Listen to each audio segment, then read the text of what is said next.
ایک دفعہ کا ذکر ہے، ایک دور دراز کے گاؤں میں ایک خوبصورت اور معصوم لڑکی رہتی تھی جس کا نام سنڈریلا تھا۔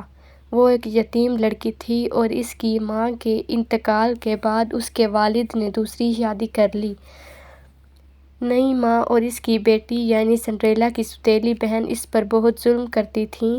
وہ اس سے گھر کے تمام کام کرواتیں، اسے گندے پھٹے پرانے کپڑے پہننے پر مجبور کرتیں اور اسے کبھی بھی اچھا کھانا نہیں دیتی تھیں۔ سنڈریلا بہت پیاری اور مہربان تھی۔ وہ ہمیشہ مسکراتی رہتی تھی، چاہے اس پر کتنا ہی ظلم کیوں نہ ہو۔ اس کا دل صاف تھا اور وہ جانوروں اور پرندوں سے بہت پیار کرتی تھی۔ چھوٹے چھوٹے پرندے اس کے کندھے پر بیٹھ جاتے اور وہ ان سے باتیں کرتی۔ ایک دن گاؤں میں اعلان ہوا کہ شہزادہ رحمان ایک دلہن کی تلاش میں ہے اور ایک عظیم الشان محفل کا اہتمام کیا گیا ہے جہاں تمام لڑکیوں کو مدعو کیا گیا ہے۔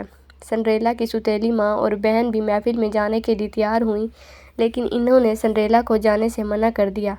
سنڈریلا بہت اداس ہوئی۔ وہ روتے ہوئے اپنی ماں کی قبر پر گئی اور دعا مانگی۔ اچانک ایک فرشتہ نمودار ہوا اور اس نے سنڈریلا کو ایک خوبصورت گاؤن اور جوتے پہنائے۔ اس نے کہا، جاؤ محفل میں شرکت کرو، لیکن آدھی رات سے پہلے واپس جانا۔ سنڈریلا محفل میں پہنچی تو سب کی نظریں اس پر ٹک گئیں۔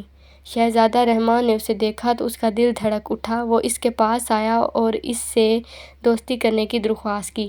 پوری رات وہ ساتھ رہے اور شہزادہ اس کی معصومیت اور خوبصورتی پر فریفتہ ہو گیا۔ لیکن جیسے ہی آدھی رات ہوئی، سنڈریلا بھاگ نکلی۔ راستے میں ایک جوتا گر گیا جو شہزادے کے ہاتھ لگا۔